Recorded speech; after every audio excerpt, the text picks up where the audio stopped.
story of Joseph and his multicolored coat has captured people's hearts for generations. It's even been turned into one of the world's most famous stage shows. His story begins when he loses that coat to jealous brothers who sell him into slavery. In Egypt, he interprets the dreams of Pharaoh and is promoted to prime minister. It's a wonderful story, but surely not a piece of history. Can Egyptology shed light on Joseph and the garment that started all the trouble?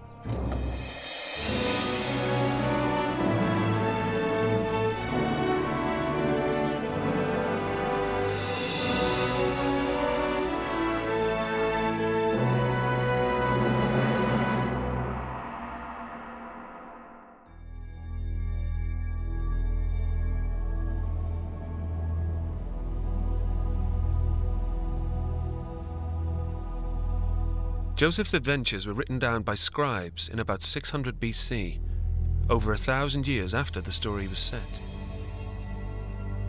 No record exists as to who wrote the tale or where they got their information. So debate has raged for centuries about whether it's pure fiction or a description of a real man's life. According to Alan Lloyd, professor of Egyptology at Swansea University, the truth might lie somewhere in between.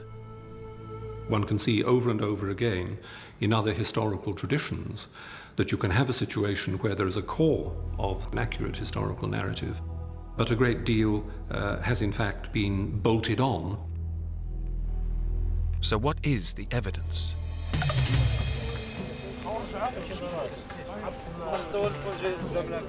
The story starts in Canaan, modern-day Palestine, Syria and Israel, before the time of Moses, around 1600 to 1700 BC. It's told in the Bible, the Quran and the Torah, and they all say Joseph was one of 12 sons of Jacob, a wealthy nomad. A central thread running through the whole story is the rivalry between the brothers.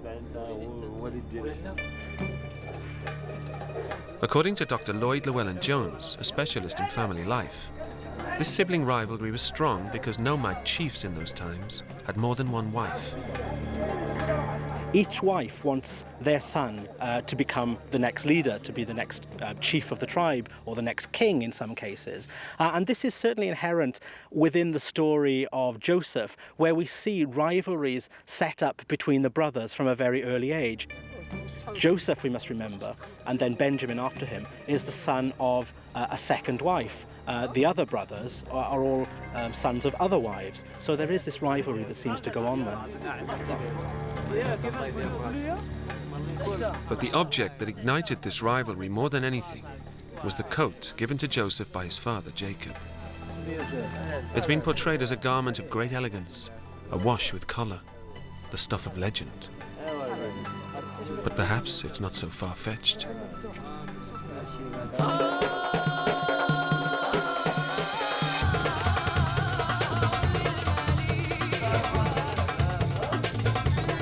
A visit to any Middle or Near Eastern market or bazaar will show that vivid colours have been an important part of this culture for centuries. You can come to virtually any Middle Eastern town or city and find a workshop like this, where fabrics are being made in exactly the same way as reported in texts or in wall paintings or in other visual media in antiquity. Today, in the modern Muslim or Arab world, there is a great emphasis still on colourful textiles and gift-giving of textiles too. Yet to the modern imagination trying to picture the ancient world, a life in colour is not what comes to mind. I think that we tend to envisage the ancient world in monochrome, maybe because of our over-dependence on Greek and Roman statues. I think we have to put that out of our mind and remember that the ancient world, and again the Near East in particular, was a riot of colour.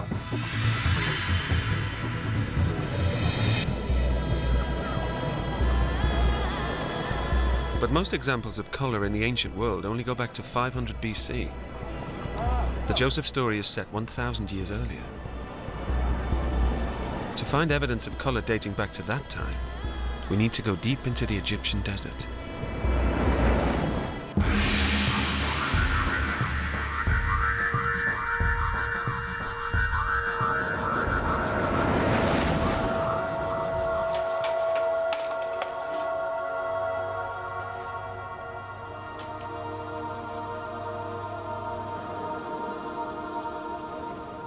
The remote tombs of Beni Hassan were built in 1800 BC. Wow. And according to Barry Gitlin, a professor of ancient history, they give us a unique glimpse into Joseph's era. We're here in the 12th dynasty tomb of Numhotep III.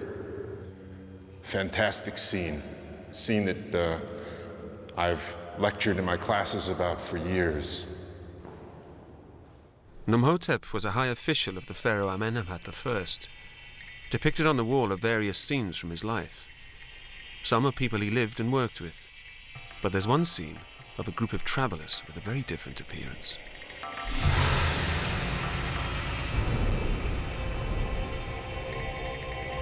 There are two main kinds of garb, both of which are striped. And each stripe being a separate color is very interesting. Plus, you see that there are designs within the stripes, which also adds to the differentness, the beauty, the importance of the garment. And as such, both represent the kind of garment that a character like Joseph could have been interpreted by the writers of the Bible as having worn. Although these are images of multicolored coats in an Egyptian setting, there are signs that these travelers in fact come from Canaan, Joseph's homeland. All art of the period shows Egyptians as clean-shaven, whereas Canaanites are always seen with beards.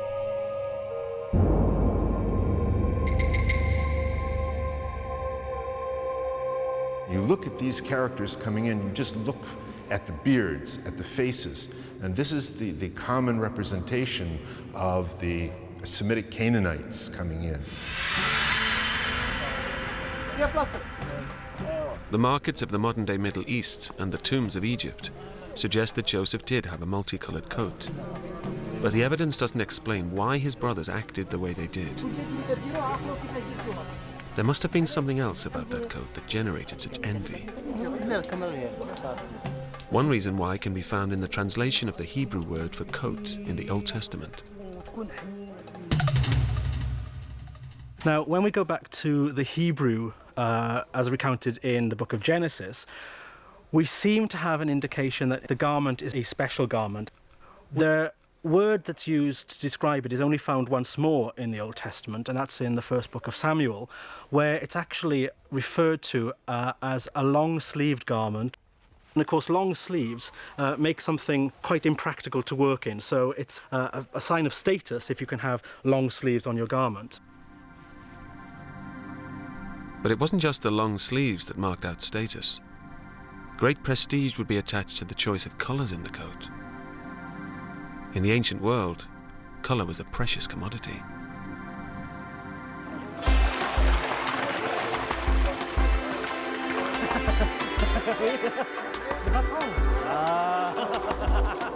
Well, today we've got a myriad of colours that we can choose from, and they're all basically, since the 19th century, made from chemical dyes, which mean that they're solid, they don't run at all, we don't really, on the whole, lose colour in the wash. But of course, in antiquity, it was a completely different matter, because every kind of dye stuff that we had to come from natural commodities. Indeed, some colours were harder to achieve than others. Blacks were difficult, as textiles had to be saturated with dye to stop them turning grey. Whites required bleaching, a very complex process. But by far the most expensive dyes were reds and purples, colours worn by the Semite travellers in the tomb paintings. Red has to come from something like the stamen of the crocus flower, and of course a tiny crocus only gives 3 or 4 stamen, so you need thousands of these things to create a solid colour red. But without any doubt at all, the most important colour that you could find in antiquity was a purple, a deep, what we can call today imperial purple. A good, true purple has to come from harvesting the sea. It's created by picking up tiny shellfish, mollusks, and it takes thousands and thousands of these things, which are dumped into a vat of boiling water, which ingeniously the ancients discovered gives off a rich purple dye when wool or linen is dipped into it.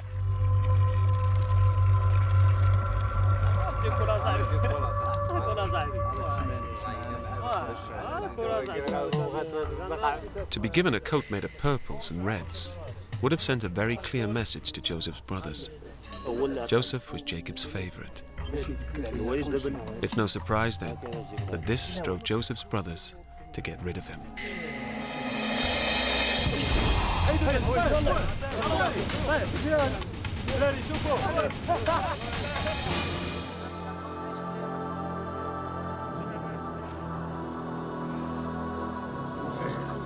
According to the story, Joseph is sold to traveling merchants, but we only have the Bible's word for it. The Bible does, however, slip in an authentic detail. Joseph is sold for 20 shekels. Egyptian documents reveal that this is precisely the price you would expect. A few hundred years later, we find that the price is up to 30 shekels. And yet down into the first millennium, it's up to 50 shekels and so on. So we see, you can actually plot on a chart and see the cost of slaves going up. Now, with the Joseph story, this is an important detail, because if the story is simply conjured up, made up, if it's just a novel from the end of Israelite and Judean history, you would expect that the author would not know what the price was 500, 600, 700 years before.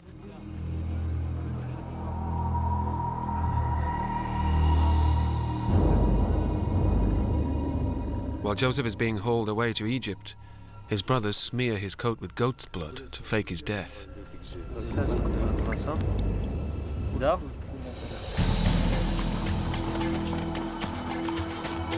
We're told that Joseph is sold as a slave to Potiphar, the chief of Pharaoh's army, a man in charge of soldiers, horses, chariots. He's rich and powerful with a large house and staff. No mention of Potiphar has ever been found in ancient documents. But the Brooklyn papyrus found near Luxor dates back to Joseph's time and proves that the use of Semitic servants was surprisingly common.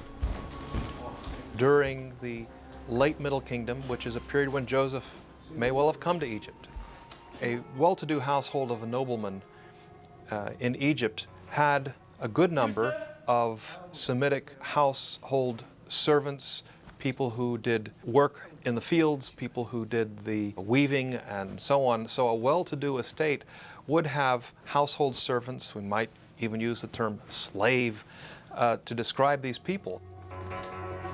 According to the story, Joseph was given an Egyptian name, another custom confirmed by the Brooklyn papyrus. Their master may have had a hard time vocalizing their foreign name, and so we have the name X, who is called Y. Now, X being the Semitic name, who is called Y, his Egyptian name. In the Joseph story, we have Joseph, who is called Zaphenach Paneach. The Bible says Joseph worked hard and did well, rising to take charge of Potiphar's household. But then his fate takes a dangerous turning, instigated by Potiphar's wife.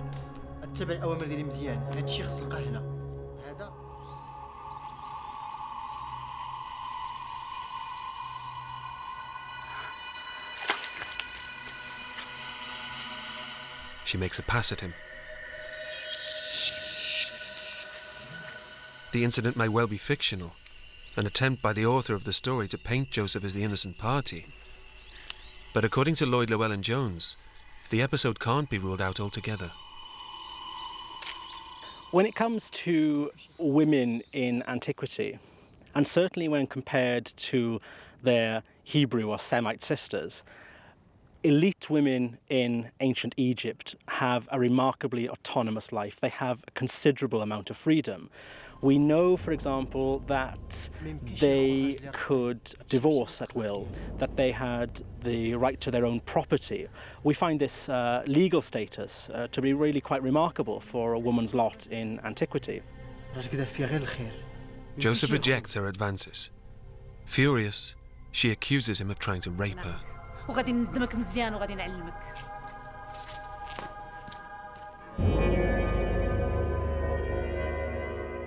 Joseph is thrown into jail. But just when his life could sink no further, it takes another dramatic twist. In jail, a former royal servant asks Joseph if he can interpret a strange dream about pressing 3 bunches of grapes into Pharaoh's cup. Joseph predicts the servant will be freed in 3 days. His interpretation proves true.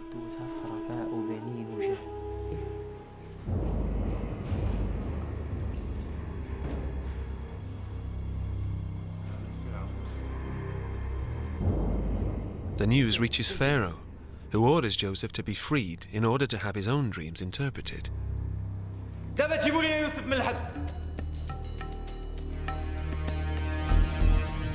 There is no way of checking whether Joseph was released from jail or even thrown into jail in the first place. Indeed, some biblical scholars suspect the whole episode is making a religious point. If one looks at the way that the Joseph story operates, what one has is a series of deliverances of Joseph himself from captivity, and he is delivered from imprisonment. We're told quite explicitly in the narrative, because he has the favor of God.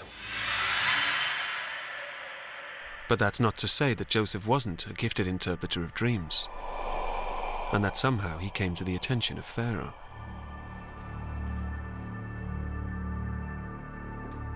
Artifacts found in ancient Egyptian tombs do in fact suggest that the Egyptians took dreams, specifically nightmares, seriously. Kasia Szpakowska is an Egyptologist who has studied the significance of sleep and dreams in ancient Egypt. Well, one of these objects, this one, is the top of a headrest. Today we have fluffy pillows that we use to sleep on, but in Egypt, a hot climate with lots of little bugs that walk around on the ground, you want to raise your head up higher. And this is the portion that your head would actually be on. Some of them have on either the underside here that supports the head, or on the pillar itself, or on top of the base. They have figurines and carved-in figures of various types of creatures holding knives, spears, snakes even, that would be used to magically repel things like nightmares that might come and attack you during the night when you're at your most vulnerable. Clearly, dreams were of interest in ancient Egyptian culture, but the biblical record is quite specific. The Hebrew interpreted the dreams of an Egyptian pharaoh in about the 17th century BC, and this presents a problem. For the first 2,000 years of Egypt's history, we really don't have any evidence for dream interpretation. It's not until about the 1300 BC, roughly, that we have the first book of dreams and their possible interpretations. But we're not even sure if it was used. However, there are clues that Joseph may have learned about interpreting dreams from his family. Joseph was from Canaan, modern-day Syria. All his ancestors came from Mesopotamia, just to the north. Dream interpretation was part of ancient Mesopotamian culture. It's found in the story of a leader called Gudea. In at least to about 2400 BC, we have stories of Gudea, which describe him having a dream and him needing to have this dream interpreted by a third party. When it's described, it's not described as something unusual, as Gudea having to go to a foreigner or go to a foreign land, so it's considered as part of that culture. The Bible says that Pharaoh asks Joseph to interpret a dream in which 7 fat cows come out of the Nile, followed by 7 thin cows. Joseph says the dream means 7 years of plenty, followed by 7 years of famine. In the Bible account, the prediction comes true. And on the strength of it, Joseph is made Prime Minister of Egypt. It almost sounds too convenient. A dream that accurately predicts a major crisis. But psychologists believe there's an authentic ring to parts of the story. This has to be, far around your head goes.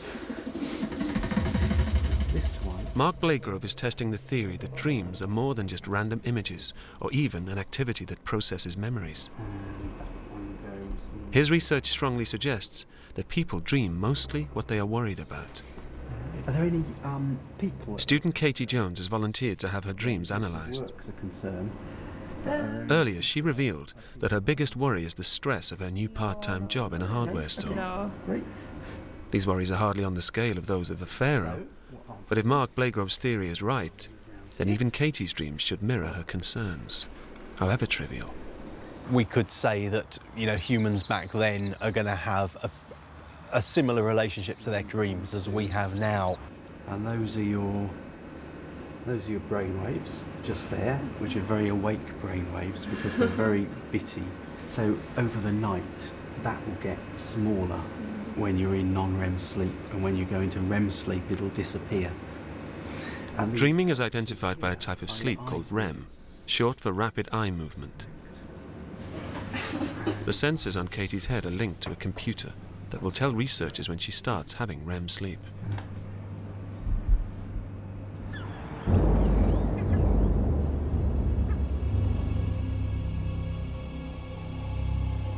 Asking Katie the morning after what she dreamt about would only reveal a fraction of her dreams.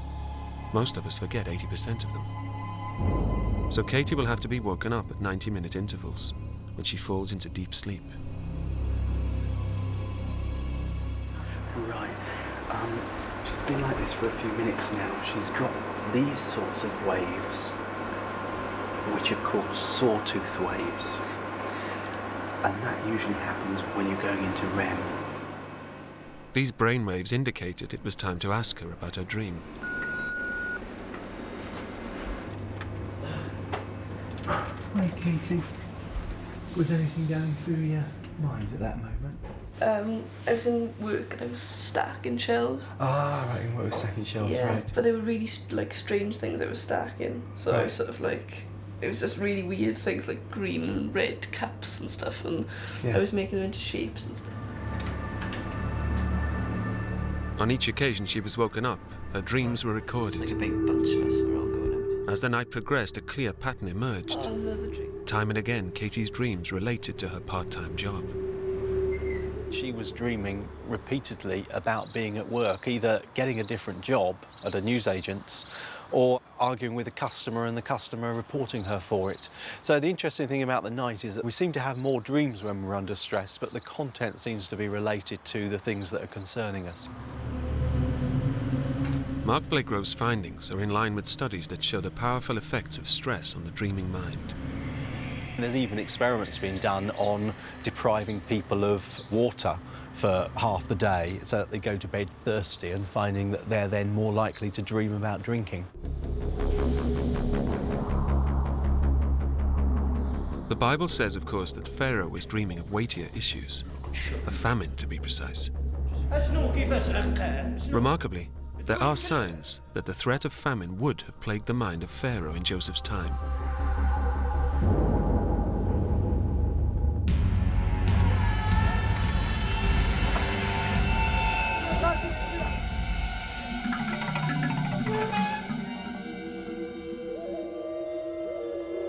Fekri Hassan is an Egyptologist who's researched why the civilization that created the pyramids some 500 years before Joseph was born was wiped out within decades.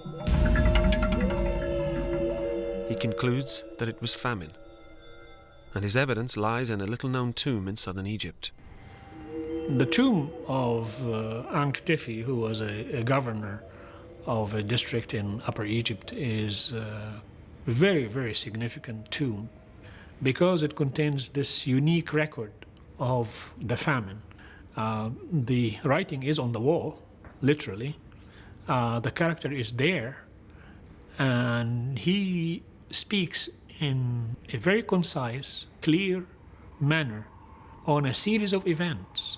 Low floods, about famines, about people leaving their homes and fleeing in every which direction. Famine was a constant threat to the ancient world, but this event eclipsed all others. Its effects were so extreme that it led people to commit unthinkable acts. All of Upper Egypt was dying of hunger to such a degree that everyone had come to eating their children. It brought not just mass starvation, but total collapse of the social order. We have evidence that they attacked the pyramids and they attacked the tombs. We have evidence that they attacked temples, they attacked royal institutions, they attacked the mansions of the nobles. We have evidence that the ladies who were very highly esteemed by the noblemen went to the streets in search of food. A total reversal in the social order, because the poor then were able to gain wealth by looting, while the wealthy were reduced to poverty. The ruling pharaoh would have been blamed for the disaster, spelling the end of his reign and his dynasty. Any future king, even centuries later, would have famine on his mind and in his nightmares. If your major concern in life is whether or not there's going to be a famine and whether or not there's going to be enough food around, then we can quite easily imagine that people are going to be dreaming of that type of thing, and either dreaming of it literally or dreaming of it in some metaphorical way. With the trauma of past famines weighing on the minds of Pharaoh and probably all Egyptians, perhaps Joseph's interpretation is not so surprising. What is surprising is the Bible's claim that on the strength of this gift, Pharaoh promotes Joseph to Prime Minister of Egypt. Of all the twists and turns in the story, this seems the least likely. And yet, archaeological finds are consistent with the Bible's claim.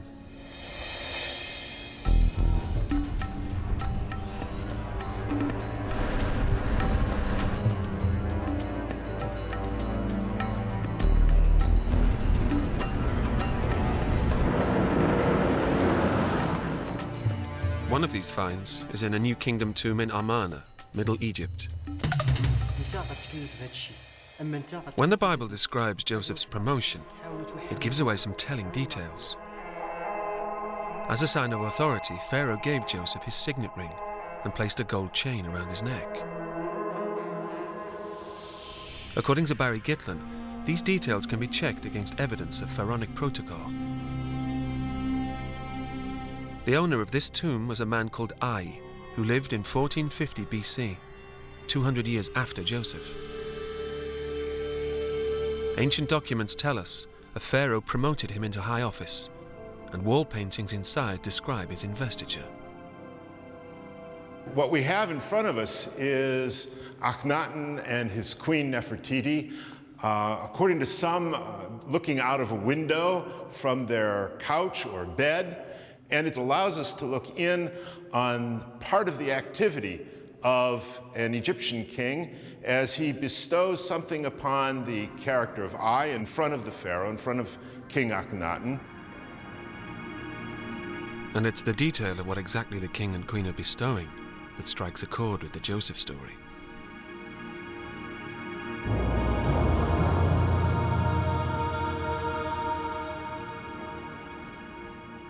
This is very similar to what happens in the book of Genesis, where you have the character of Joseph being raised to a high office by the king of Egypt. And as part of that investiture of high office, the king gives to him some sort of gold chain, fancy garments, and his insignia, his signet ring. So here we have some evidence that whoever wrote the story must have had some first-hand knowledge of royal practice within the Egyptian government. The details of Joseph's investiture might add up, but no mention has ever been found of a prime minister with his name. Indeed, the whole idea of a foreigner reaching the top of Egyptian society sounds far-fetched. But there is in fact a substantial body of archaeology that shows that Canaanites, like Joseph, did achieve high office in Egypt. There was no problem in people from Syria, Palestine, or indeed anywhere else outside Egypt becoming extremely successful and reaching very high rank, provided they were prepared, as Joseph is represented as being, to take on Egyptian ways. In the 1980s in Saqqara near Cairo, archaeologists found the tomb of a former prime minister of ancient Egypt called Apa-El. His name, Apa-El, is highly significant. The word El was the Canaanite term for God. The name Aper-El, of course, is not an Egyptian name, it's a Semitic name. And this man was the vizier. He was the prime minister of Lower Egypt, northern Egypt, during the days of Pharaoh Akhenaten. So here we have a Semite who achieved a very high position in the administration under Pharaoh Akhenaten. Clearly, pharaohs did occasionally appoint Semite prime ministers. But all the evidence of this is from the New Kingdom, some 300 years after Joseph's death. There's no proof that it ever happened in the Middle Kingdom, Joseph's time.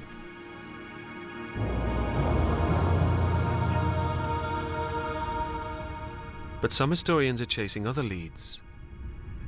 Joseph was appointed prime minister on the strength of his predictions of famine.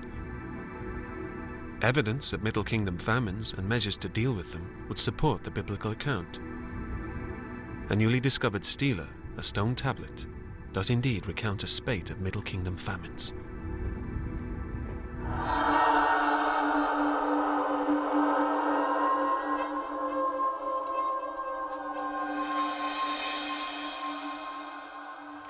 This is an interesting stela. We see the governor, and in front of him statements of various events of his life. One of them is a mention of a famine, and it indicates to us that famines were quite frequent. The mention of famines is not haphazard. It's mentioned in certain episodes, and almost invariably we can correlate those famines with global climatic changes.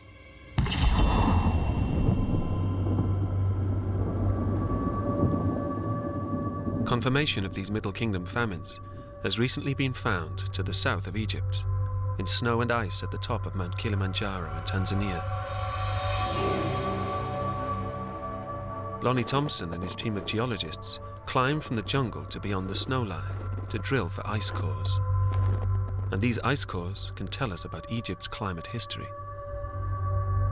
Kilimanjaro is, let's say it's the only site that you can get an ice core record that would record events in this part of the world. But it's also very relevant to the history of Egypt because the headwaters of the Nile depend on rain, and the accumulation on this ice field on Kilimanjaro depends on snow, all coming from the same events.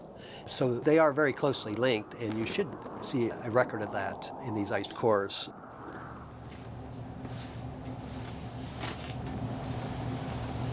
In the lab, the scientists examined the ice core for the presence and quantity of dust. Dust is a fingerprint of major climate change because its presence suggests an ancient catastrophe. A volcanic eruption, or even a meteor strike. Such an event would throw massive quantities of dust into the atmosphere, disrupting weather patterns and rainfall, causing drought and ultimately famine. Well, these are sections of the Kilimanjaro ice core. They're from about 40 meters below the surface. And this is the older piece that we see here. And we see this very distinct dust event. This represents 4,200 years ago. It's a 300-year drought in the Egyptian history.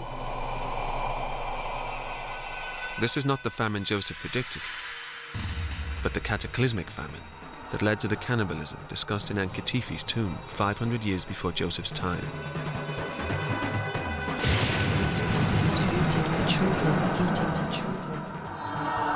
By contrast, the evidence for Joseph's famine should appear higher up the core as a smaller scatter of dust particles.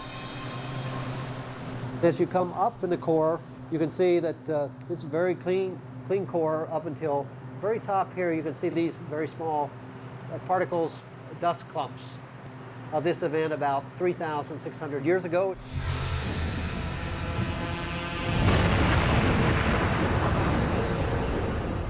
The clusters of dust correspond with the eruption in 1644 BC of the Thera volcano in the Aegean Sea, just 500 miles north of Egypt. Now, the Bible, of course, is quite specific that the famine lasts 7 years.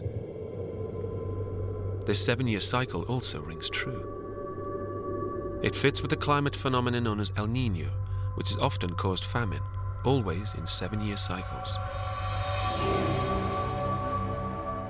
We have one of these events that occurred between 1790 and 1797. Very large drought through India. In 1792, in north central India, 600,000 people starved to death. And at the same time that you have the drought in India, you have very low water levels in the Nile River. And it lasted for 7 years. The Bible also claims that as vizier, Joseph took measures to deal with the famine. Since famine is often caused by drought, one important task would have been to ensure that water continued to reach agricultural areas.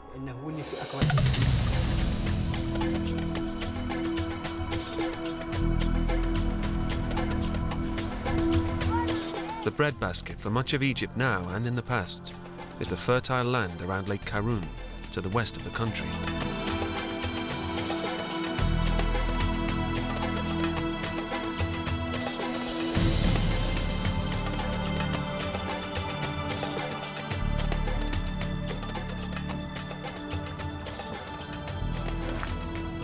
Here we are in the middle of Lake Karun in the Fayum Depression. On the east side of the lake, you have the verdant agriculture, palm trees, and all sorts of other greenery. On the other hand, to the west, you have a vast, empty stretch of desert. So that you can take a look at this lake as the dividing point between agriculture and life, and desert and death. In very ancient times, the lake was fed by water from a branch of the Nile. But the Old Kingdom drought that devastated Egypt caused this branch to dry up, turning the lake to dust.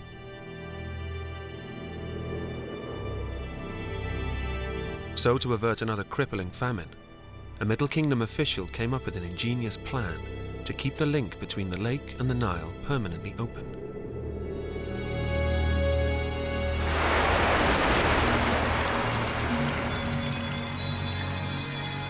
The Egyptian government decided to dredge one of these branches and make it deeper and keep it free from silt, and essentially make it a functioning canal. The project was so successful that the canal is still in use today. That work project must have taken thousands of men. We don't know how many people, we don't know how many hours, days, weeks, months, years. But it kept this branch of the Nile clear, and it enabled this area, the area around Fayum, to maintain its fertility. This construction project would have been essential in stopping future famines. Best estimates indicate that it was built between 1850 and 1650 BC. That's the right time for Joseph's era. Unfortunately, there's no record of who built the canal. But for thousands of years, it has only been known by one name. In Arabic, it's the Bawa Yusuf, which translated into English is the waterway of Joseph.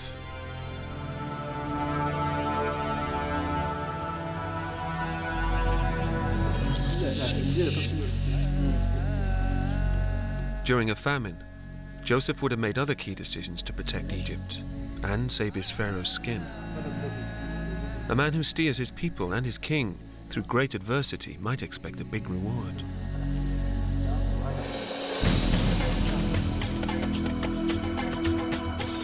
The Bible claims that Joseph asks Pharaoh if his family can settle in Egypt.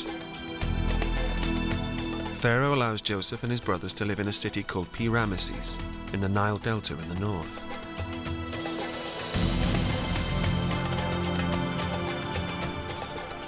But archaeologists surveying the area could find no trace of the city. Then one day in the 1970s, a farmer found the first remarkable clue: the remains of a colossal statue. Archaeologists are convinced this was the site of the city mentioned in the Bible.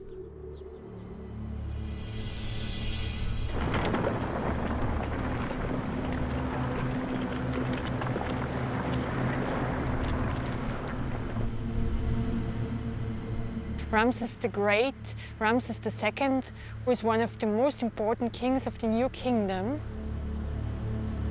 This is the area of Pyramesse, his capital. It was a huge city in this time. We have here the statue, and we know we have a temple over there and several other temples and villas.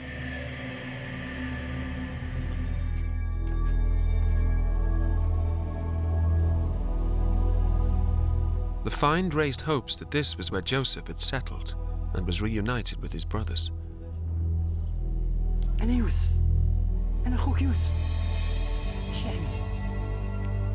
But these hopes were dashed when archaeologists established that Pi-Ramesses was built 300 years after Joseph's time.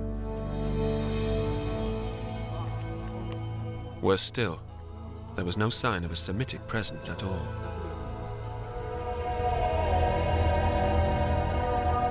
But inscriptions were then discovered, suggesting that Pi-Ramesses was built on top of an older city called Avaris. If they could find it, then maybe they could find Joseph. We know from ancient sources that Avaris must be located in the south of Pi-Ramesse, of the former capital of Ramses.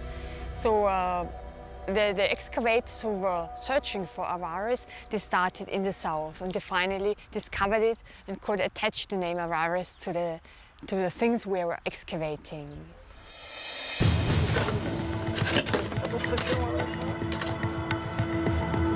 Now, excavations are gradually revealing the secrets of Avaris. It was built 300 years before Pi-Ramesses, just when Joseph was thought to have lived, and its ruins reveal tantalizing clues to a Semitic presence.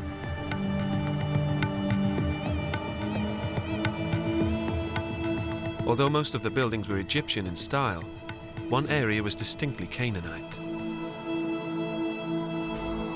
But the most compelling evidence of a Semitic presence came from inside the houses.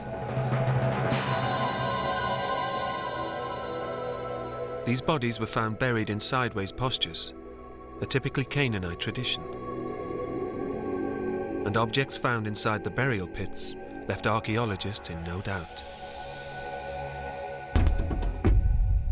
We have a lot of Canaanite shapes, like the jugs here, combined with Egyptian shapes, like the small vessel here. We find sometimes weapons attached to the tombs, like this sword. It's made of bronze. And then with the same tomb comes a belt in very fragile condition, which the male burial had around his hip. So we have always the mixture of both cultures. These finds are consistent with the Bible's claim that Semites settled in the Nile Delta, but only poor Semites, perhaps slaves. None of it indicated that someone of Joseph's status, a high-ranking pharaonic official of Semitic origin, had lived there. But further finds at Avaris suggest that archaeologists are closing in on that elusive evidence. The excavations have since been returned to agricultural use, but not before extensive plans and photographic records were made.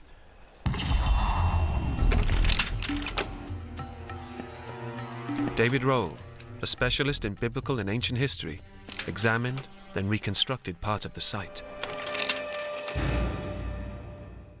In this field, they found a very special monument. This is what's left of it. It's actually the floor of a palace. It's not a huge palace, it's not a royal palace, but it's a very, very high-quality villa of some high official. Reconstructed, you can see how complex it is. There are various elements to it built at different times. The main part here, the audience chamber and main bedroom, is fronted by a 12-columned portico. Then later on was added this twin suite, if you like, of rooms with another portico in front, which enclosed then this courtyard.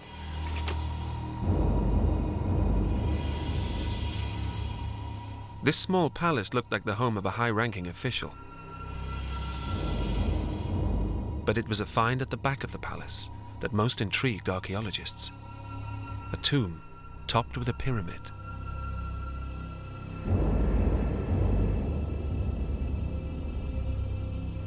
The tomb was over there, to the south of the palace, and one of the most interesting tombs was that of a dignitary with a tomb chapel. And inside this tomb chapel we found the rest of a tomb statue. The statue had been vandalized, but when reassembled, it shocked the experts. This could not have been the statue of an Egyptian official. When we get it back to the museum and restore it, it looks like this. And you can see that the head's been completely smashed, the lower part of the head, and the eyes have been gouged out.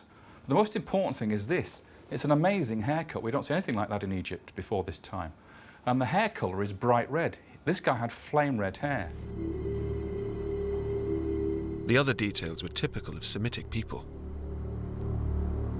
Another little detail is the skin colour. Here we can see the forehead, and this here is yellow skin. And that's typical of what the Egyptians did to represent foreigners from the north, people with pale skin.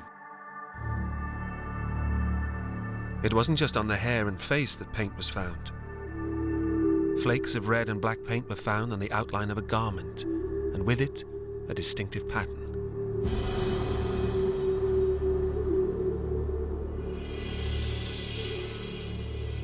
With these statue fragments, David Rohl began to put together an artist's impression of what the figure may have looked like.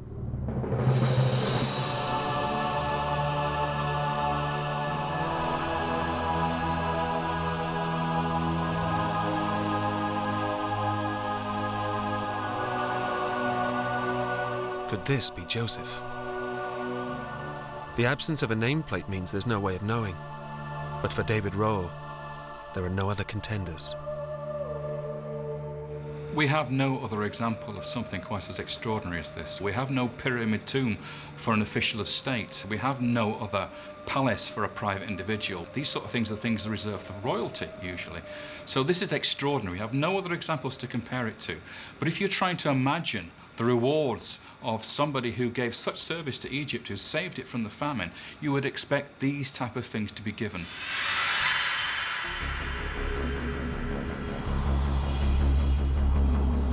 Joseph's remarkable tale is, of course, but the curtain raiser to an even more dramatic story. Moses and the Exodus.